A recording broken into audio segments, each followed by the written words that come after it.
On file tout de suite au Royaume-Uni, dans les Cornouailles. Plus précisément, on va retrouver Loïc Delamornay pour un événement qui s'est passé juste hier. Le premier essai, écoutez bien, de la voiture la plus dingue du monde, Loïc. Une voiture fusée qui doit aller, si j'ai bien compris, à 1600 km/h. Ça semble assez fou, ça, Loïc. Bonjour. Bonjour Thierry, oui, vous avez raison, c'est complètement fou, hein. C'est digne de ces vieux magazines de science-fiction des années 50 et 60 qui nous prédisaient d'ailleurs que dans les années 2000, eh bien, votre voiture familiale serait une voiture fusée. Alors, c'est pas encore le cas pour la voiture familiale, mais cette voiture fusée, eh ben, effectivement, elle existe bel et bien. Alors d'ailleurs, ici au bureau de France de Londres, on avait suivi sa construction depuis plusieurs années dans des hangars et des ateliers de Bristol. Et puis donc hier, tout juste hier, dans les Cornouailles, elle a fait son premier essai réel avec son moteur jet, parce qu'en fait elle a un moteur d'avion de chasse plus un moteur fusée. Alors elle n'est pas encore allée au maximum de sa vitesse parce qu'il fallait déjà s'assurer que la voiture tenait bon même à 300 km/h, mais pour le reste vous allez voir, ça a déjà été très impressionnant, comme vont vous le raconter Laura Calmus et Nick Bousby. Ils sont venus à l'aéroport de Newquay dans le sud-ouest de l'Angleterre pour apercevoir ce qui semble être un avion.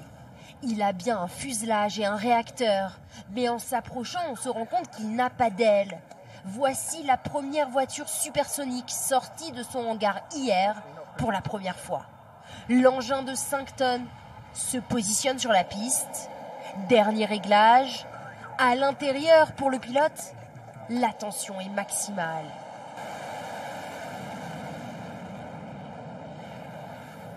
La voiture atteint les 320 km/h en 8 secondes. La foule applaudit cette performance hors du commun. 5 km en 16 secondes. Car d'ici 2019, on ne l'entendra qu'après son passage. Logique puisque cette voiture ira plus vite que le son, plus vite même qu'une balle de pistolet à 1600 km/h. Et c'est à Bristol, grâce à une cinquantaine d'ingénieurs de Formule 1 et de techniciens de l'aéronautique et du spatial, que ce projet a pu voir le jour. 9 ans de travail pour cette voiture supersonique, composée de 3 moteurs, dont un moteur fusée. Et aux commandes, Andy Green, un ancien pilote de la Royal Air Force. Et même si aujourd'hui la voiture n'a pas encore atteint sa vitesse maximale, le pilote s'y voit déjà. À basse vitesse, pour nous c'est 4 ou 500 à l'heure, ce sera presque de la conduite classique. À 6, 700, 800 km/h, des ondes de choc vont se former. Puis il y aura le bang lors du passage du mur du son vers 1200 km/h. Il fera très chaud dans mon cockpit et ce sera très bruyant. Les roues vont alors quitter le sol, ce sera un peu comme conduire sur de la glace, dur à contrôler. Puis enfin, 1500, 1600 km/h. La plus petite action sur le volant entraînera une réponse très violente du véhicule. Voilà, tout ça, ce sera mon boulot. Et c'est en Afrique du Sud, dans ce désert ultra plat, que sera tenté le record final.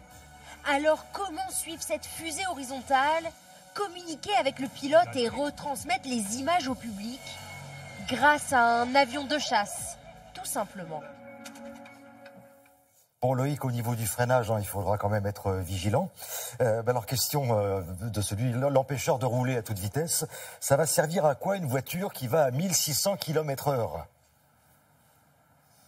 À rien, Thierry, quasiment à rien. Alors théoriquement ou techniquement, effectivement, ça permettrait de faire un Paris-Marseille en moins de 30 minutes, c'est vrai, mais évidemment, vous aurez du mal quand même à aller faire vos courses avec, à accrocher un siège bébé à l'arrière ou effectivement à prendre l'autoroute du Sud. Non, elle sert quasiment à rien, mais les concepteurs le savent. En fait, ils ont voulu lancer ce projet pour 2 raisons. D'abord, pour aller tester des techniques technologiques nouvelles, et ça, effectivement, c'est utile pour l'ingénierie, et puis aussi tout simplement pour motiver notamment les futures générations de jeunes ingénieurs et scientifiques britanniques. Et effectivement, beaucoup d'écoles, beaucoup de jeunes sont associés à ce projet. Et puis surtout, eh bien, voilà, ça les fait rêver, ce projet un petit peu fou. Ça fait rêver toute une communauté. Et puis, vous savez bien, s'il y avait que des projets très sérieux, eh bien, le monde ne serait pas très drôle. Donc, il faut quelques projets un petit peu fous pour justement motiver et faire avancer la technologie. Merci beaucoup, Loïc Delamornay, en direct pour nous de Londres. Et comme disait Henri Salvador, moi, je préfère la marche à pied.